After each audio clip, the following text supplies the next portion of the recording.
안녕하세요. 김알파카입니다.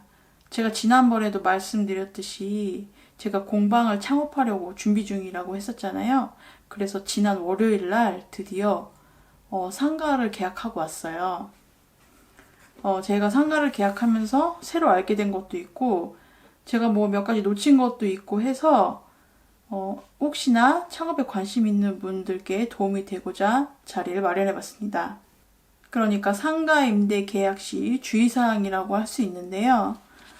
일단 계약할 때 가장 중요한 건 월세죠. 보증금이야 이제 돌려받는 돈이고 월세는 이제 건물주님께 이렇게 두 손으로 바치는 거거든요. 이거는 그냥 흩어지는 돈이에요. 그래서 이게 감당할 수준인지를 먼저 생각하셔야 돼요. 그러니까 내가 어느 정도 벌겠다. 뭐 이런 계산도 해야 되고 혹시나 초반에 이제 뭐 장사가 잘 안 되거나 홍보가 안 됐거나 아니면은 이런저런 집기 사고 인테리어 하고 이러느라 좀 돈이 없다. 근데 월세는 이제 매달 내야 되는 거니까 어느 정도 이제 대비를 하고 계셔야 돼요. 그래서 좀 현금을 좀 쌓아놓고 요거는 혹시나 내가 또 월세가 밀릴까 대비해서 막 두 달치 세 달치 이렇게 꽁쳐 놓는 게 좀 필요할 것 같아요. 뭐 저도 그래야 되는데 모르겠어요. 재료를 얼마 살지도. 근데 워낙에 제가 월세가 이렇게 그렇게 비싼 데는 아니거든요. 그래서 그거 믿고 이제 막 지르고 있습니다. 뭐 지른다는 게 마음으로만 지르지 아직 아무것도 안 했어요. 제가 입주할 날짜가 좀 남았거든요. 그래가지고 그 사이에 뭐 이런저런 것 좀 하고 있었어요. 뭐 가구 같은 거는 제가 짐을 못 옮겨가지고 일단은 그 원래 살던 데 집에 있는 짐을 가게로 옮겨야 되니까 이것도 제가 입주하는 날짜랑 이사 날짜랑 좀 안 맞아요. 그냥 다 급하게 해느라고 맞추기가 힘들어요. 그래서 그동안에 이제 뭐 이런저런 거 준비해야 되는데 뭐 도안도 뭐 조금 그려놓고 이거 왜 그랬어 이거 발로 컴퓨터로 원래 좀 그리는데 그냥 뭐 손으로 이것저것 그려보고 그냥 주로 잡생각을 하죠. 그리고 이제 본론으로 들어가서 상가 임대 계약을 하실 때 계약 도장 딱 찍기 전에 확인해야 될 서류가 있대요. 이게 몇 가지 되는데요. 일단은 건축물 대장이란 게 있거든요. 이거는 민원24 사이트 가가지고 프린트해서 보실 수 있고요. 이걸 왜 떼야 되냐면은 자기가 하려는 공방이 혹시나 허가가 필요한 경우가 있잖아요. 뭐 먹는 거, 뭐 물 쓰는 거, 혹시 뭐 공방 아니더라도 뭐 있잖아요. 식당 뭐 이런 것처럼.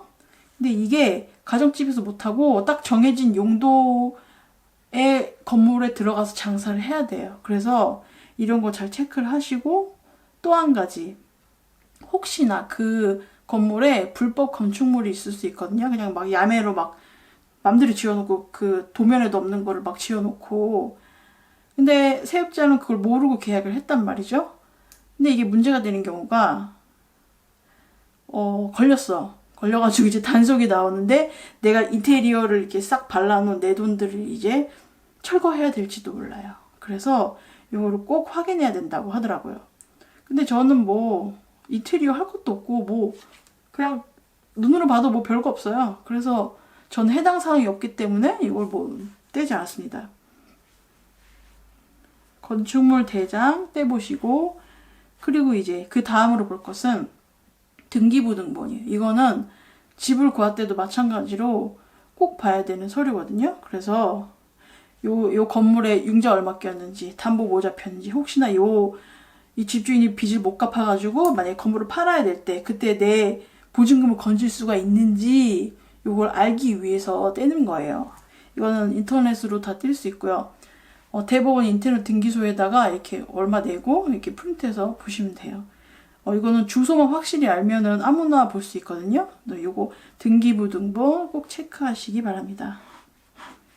그리고 요것도 애매한 게 있어요. 또 토지 이용 계획이라고 해서 혹시나 내가 이제 가게를 가게를 만들었어요. 만들었는데 갑자기 나는 몰랐는데 재개발 소식이 들려와요. 그래서 내가 이렇게 돈으로 처발라놓은 이런 인테리어를 허물어야 되는 거예요. 그러니까 쫓겨나는 거죠. 권리금이 뭐 없이 그냥 나가야 되는 거예요. 그러니까 요거를 알고 계셔야 돼요. 재개발 뭐 예정이 있는지, 내가 나의 가게터가 재개발이 되는지 안 되는지 그것도 체크하셔야 돼요. 그래서 그거를 보기 위한 그런 서류가 토지 이용 계획 확인원이라는 거예요. 그러니까 토지 이용 계획이라고 뭐 네이버에다 치면 바로 나올 거예요. 근데 요거를 체크하시기 바랍니다. 이거는 제가 실제로 봤어요. 그러니까 그 가게터가 허물어지는 건 아닌데, 내가 이제 카페를 차렸단 말이에요. 카페를 차렸는데 길 하나 건너서 이제 재개발이 된 거예요. 그래서 여기 막 우중충해요. 뭐 이렇게 요거 뭐 짝대기를 막아놓고 뭐 아시바라고 하나 그런 걸 뭐 판자대기로 막아놓고 막 철거하고. 근데 그 카페가 장사가 괜찮겠어요? 지장이 있죠, 당연히. 그래서 요거를 딱 체크하셔야 돼요. 토지 이용 계획 확인원 요거 체크하시고. 근데 뭐 저는 그럴 건덕지가 없어요. 그럴 만한 뭐 재개발이 될 만한 그런 소스가 없기 때문에 그냥 요거는 나중에 알아서 나중에 계약하고 나서 알았어요. 아무튼 그렇고, 전에도 말씀드렸듯이 이제 음식 같은 거, 떡 공방, 케이크 공방 뭐 이런 것들 할 때 가정집에서 못 한다고 제가 말씀드렸잖아요. 그래서 근린 생활 시설인지 뭐 주거용인지 건물의 용도를 이제 잘 파악을 하셔야 돼요. 그럼 제가 처음 말씀드렸던 건축물 대장 있잖아요. 그거를 좀 체크를 하시기 바라고요. 저는 뭐 이거 바느질하고 이런 거는 그 허가 사항도 아니고 별로 상관없어요. 그래서 저는 그냥 상관없어요, 저한테는. 그리고 만약에 자기가 하려는 공방이 도자기 공방처럼 에너지를 많이 쓰는다라고 한번 생각을 해보세요. 가스가 되는지, 가스 안 되는 건물도 있거든요.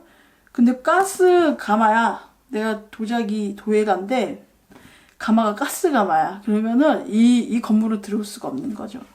그리고 혹시나 뭐 전기 가마, 난 전기니까 괜찮아 했는데 전기를 엄청 먹거든요. 근데 일반 전기로는 그 감당이 안 돼요. 그래서 다운이 될 수도 있거든요. 그래서 여기 전력량이 이제 확실한지, 혹시나 공사가 필요한지 이것도 체크를 해보셔야 합니다.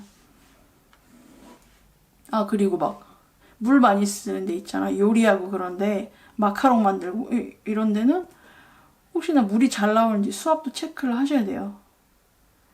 물이 이게 쫄쫄쫄쫄 나오면 이제 설거지를 못 하잖아요. 뭐 그런 문제가 있고. 근데 저는 뭐 물 쓰는 게 아니라서 그냥 이것도 패스. 그리고 뭐 이것도 중요한데, 주차요, 주차. 제가 구하려고 했던 그런 상가 중에서 엄청 싼 데가 있었거든요. 거의 10만원, 20만원이 싼 거예요. 그 크기에 비해서. 근데 왜 그런가 했더니 여기가 주차가 안 되는, 주차가 아예 안 되는 거예요. 유료 주차고 뭐고 주차 자체가 불가능한 데라 가지고 이렇게 싸게 나왔던 거예요. 혹시나 자기 작업 스타일이 딱 작업장, 내가 일하는 곳만 필요하다 이렇게 하면은 상관이 없겠는데, 수강을 하는 경우에는 이 문제가 많죠. 돈을 내고서라도 이제 주차를 해야 되는 분들이 꼭 계세요. 근데 주차가 아예 안 되면 이거 문제가 좀 있죠.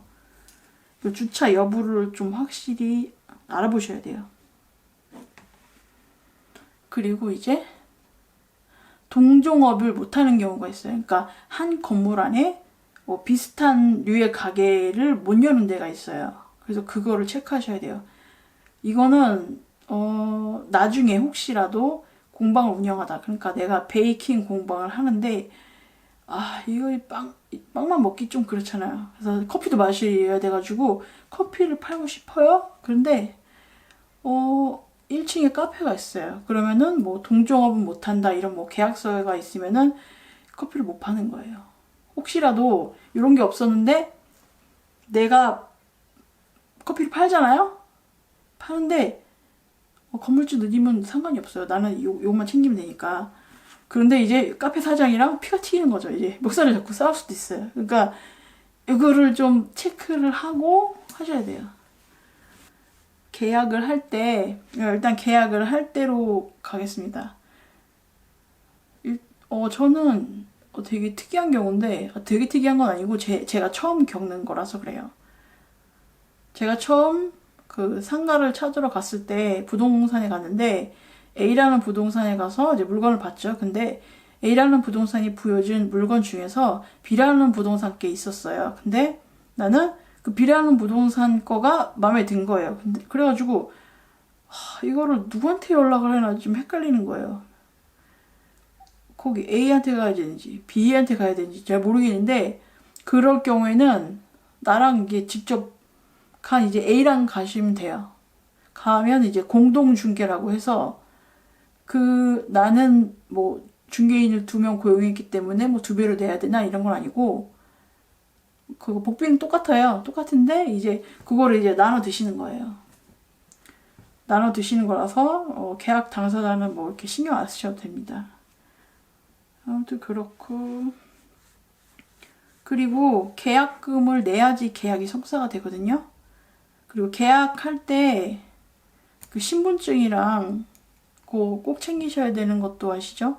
신분증 챙기시고 뭐 도장은 뭐 딱 필요 없어요. 그냥 사인하면 되니까 사인하면 되시고 일단 계약금이 중요해요. 그러니까 계약을 할 때는 맨손을 가지 말고 계약금을 내야 된다. 요 마인드를 여기 머리에다 넣고 가셔야 돼요.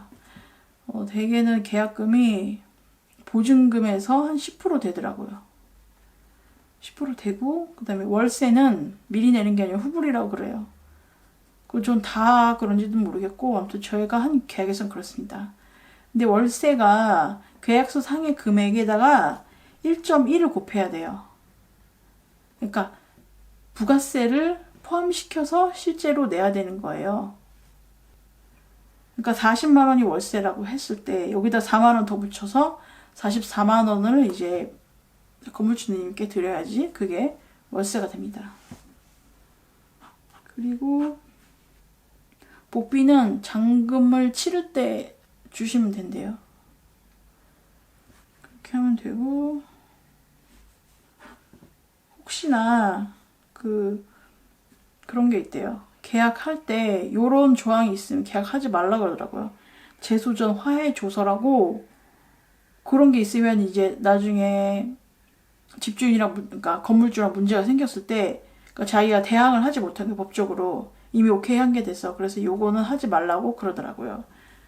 그리고 원상 내가 이제 가게를 여기서 안 하고 다른 데로 이사를 가거나 폐업을 했을 때 원상 회복을 해야 되거든요. 그래서 나중에 뭐 말도 안 되는 거로 트집을 잡을 수 있으니까 이제 입주해가지고 사진 찍어 놓으시고 이렇게 하시면 된다고 합니다.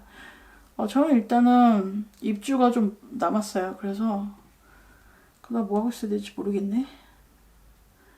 아무튼 저는 여기까지 진행을 했고 이 계약서를 가지고 이제 사업자 등록을 내기 위해서 이제 세무서에 가야 되죠. 거기에 대한 얘기는 제가 다음에 해드릴게요. 왜냐면은 제가 중간에 좀 약간 실수한 게 있어가지고 요거 해결되면은 이제 바로 정리되는 대로 영상을 올려드리겠습니다. 여기까지 시청해주셔서 감사합니다.